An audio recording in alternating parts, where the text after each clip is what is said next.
Now students, now the next topic is, अब हम लोग एक एक करके इसके रीजंस पढ़ेंगे कि क्यों पीपल माइग्रेट होते हैं। The first is economic reasons.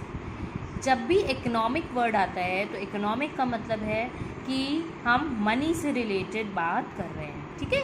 जब भी आप अभी जितने भी चैप्टर्स पढ़ेंगे उसमें economic reasons, economic factors, social factors, physical factors, और हर चीज़ अगर जहाँ पर भी इकोनॉमिक वर्ड आया है then it is related to money. Now economic motives loom large in all human movements but are particularly important with regards to migration. जो economic motives हैं यानी कि पैसा कमाने की जो उनकी मोटिव होती है, उनका जो मोटो होता है, मीन्स उनकी जो एम होता है वो बहुत ज़्यादा होता है ह्यूमन के मूवमेंट्स में। लोग ज़्यादातर मूवमेंट क्यों करते हैं? क्योंकि उन्हें पैसा कमाना होता है। But are particularly important with regards to migration, और पर वो इम्पॉर्टेंटली वो किससे रिलेटेड होते हैं? वो माइग्रेशन की वजह से ही जो मनी का जो इनको जो मनी कमाना होता है उसी की वजह से वो माइग्रेशन पर्टिकुलरली करते हैं। नाउ नेक्स्ट, अब इसमें आपके पुल फैक्टर्स भी हैं और पुश फैक्टर्स भी हैं। Now what are pull factors?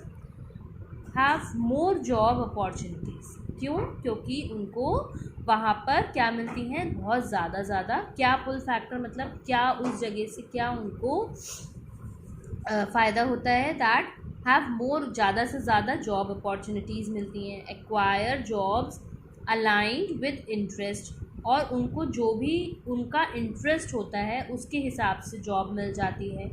Earn higher wages, जितना वो अपनी जगह पर रहकर कमा रहे हैं उससे ज़्यादा वो दूसरी जगह जाकर कमा सकते हैं। Now what are the push factors? ऐसे कौन से फैक्टर्स हैं जो उनको उस जगह से जाने के लिए मजबूर कर देते हैं? Economic push factors tend to be almost the exact reversal of the pull factors. जो इकोनॉमिक पुश फैक्टर्स हैं वो पुल फैक्टर्स के बिल्कुल ऑपोजिट होते हैं। जैसे कि ओवर पॉपुलेशन, अब किसी जगह ज़्यादा पॉपुलेशन हो रही है तो भी वहाँ से लोग माइग्रेट होना स्टार्ट हो जाते हैं, क्योंकि अगर ज़्यादा पॉपुलेशन होती है तो एक तो जॉब नहीं मिलती है, उसके साथ साथ लोगों को घर नहीं मिलता है, प्रॉपर घर नहीं होते हैं रहने के लिए, तो उसके लिए लोग क्या करते हैं? दूसरी कंट्री में माइग्रेट हो जाते हैं। फ्यू जॉब अपॉर्चुनिटीज़ बहुत ही कम होती हैं। देखिए, have more job opportunities and over population, यहाँ पर जॉब अपॉर्चुनिटीज़ ज़्यादा होती है और यहाँ पर कम होती है। प्रेवलेंस ऑफ लो वेजेस, और यहाँ पर देखिए, यहाँ पर अर्न हायर वेजेस यानी कि ज़्यादा वेजेस दी जाती हैं इसलिए चले जाते हैं।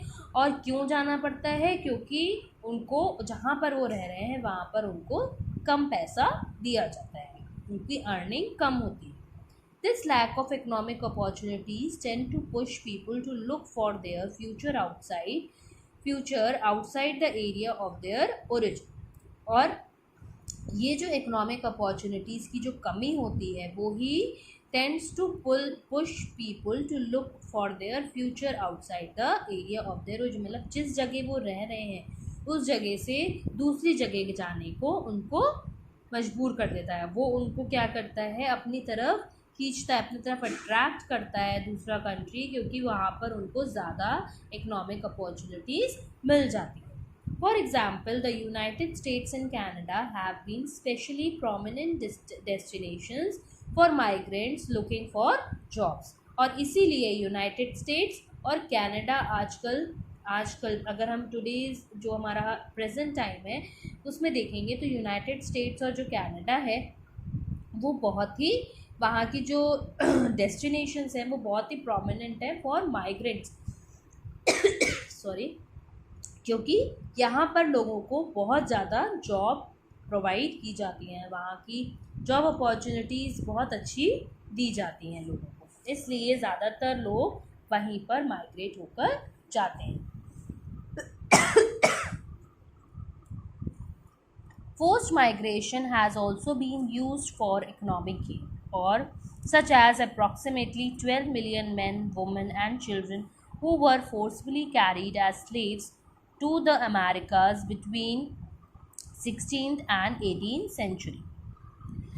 Now, so जो फोर्स माइग्रेशन, मतलब फोर्स माइग्रेशन जो है जब ज़बरदस्ती लोगों को एक कंट्री से दूसरी कंट्री भेजा जाता है, तो वो क्यों होता है? That has also been use for economic, वो भी पैसा कमाने के लिए, ज़्यादा पैसा कमाने के लिए लोगों को ज़बरदस्ती बिना उनकी इच्छा के भी लोगों को बाहर भेज दिया जाता है. जैसे कि such as approximately 12 million man, मतलब 12 million man, women and children ऐसे हैं जिनको forcefully as carried as slaves to Americas between 16th and 18th. अगर हम 16 और 18 सेंचुरीज़ की बात करें तो 10 million man, women and children को क्या कर दिया गया था? फोर्सफुली, ज़बरदस्ती एज अ स्लेव्स मतलब नौकरों की तरह उनको क्या कर दिया गया था? अमेरिका भेज दिया गया था. क्यों? ताकि वो वहाँ पर जाकर पैसा कमाएं और हमारी कंट्री से पॉपुलेशन कम करें. तो उसकी वजह से उनको एज अ स्लेव ले जाया गया था. मतलब वहाँ पर बहुत ज़्यादा वो नहीं था कि मतलब उनको बहुत अच्छे से ट्रीट करा जाए, उनको उनके नौकरों की हैसियत से काम करना पड़ता था. Now second is social reasons. Social reasons tend to involve forced migration. अब ऐसे कौन से सोशल रीजंस हैं जो माइग्रेशन को फोर्स करते हैं?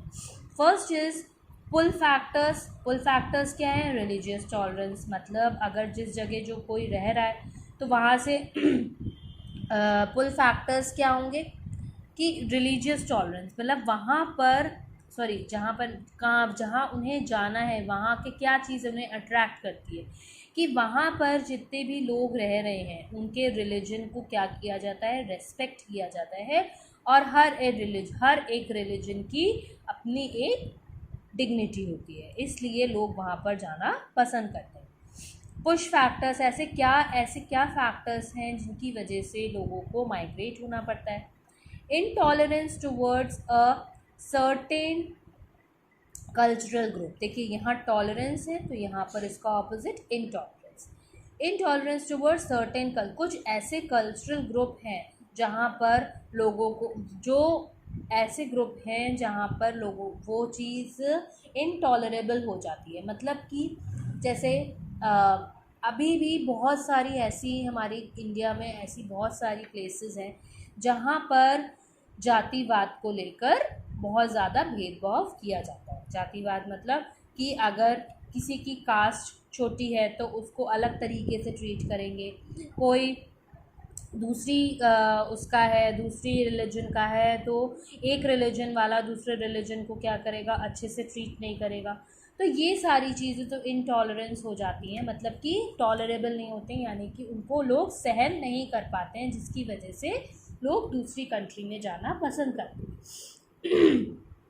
Active religious persecution, examples being the Huguenots in the 16th century France, the Puritans in the 17th century England, and the Jewish communities from Nazi Germany.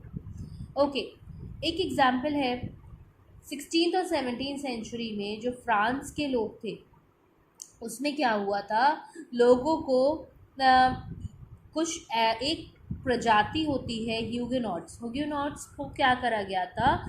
एक एक्टिव रिलीजियस परसिक्यूशन मतलब जब लोगों को बहुत ज़्यादा परेशान किया जाता है उनकी जाति को लेकर, मतलब उनकी जो कास्ट होती है उसको लेकर उनको बहुत परेशान किया जाता है और उसके बाद उनके साथ बहुत ही बुरा व्यवहार किया जाता है, जैसे कि उनको एज अ स्लेव ट्रीट किया जाता है, एज अ उनको नौकर सर्वेंट्स की तरह ट्रीट किया जाता है.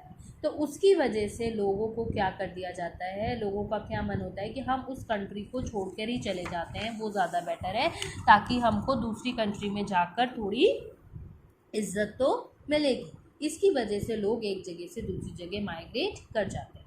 Now the third one is physical reasons. What are the pull factors? Attractive environments such as mountains, seasides, and warm climates, for example, the Alps attracting people to eastern France.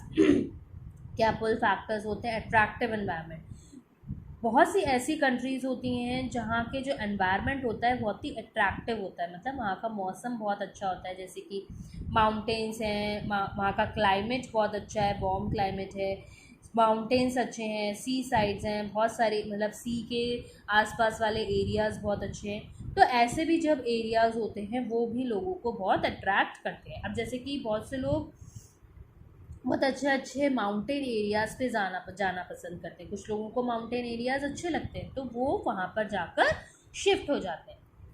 जैसे कि Alps की जो Alps attraction, जो एल्प mountain है वहाँ के people, वहाँ वहाँ की जो एनवायरनमेंट है वो पीपल को अट्रैक्ट करती है।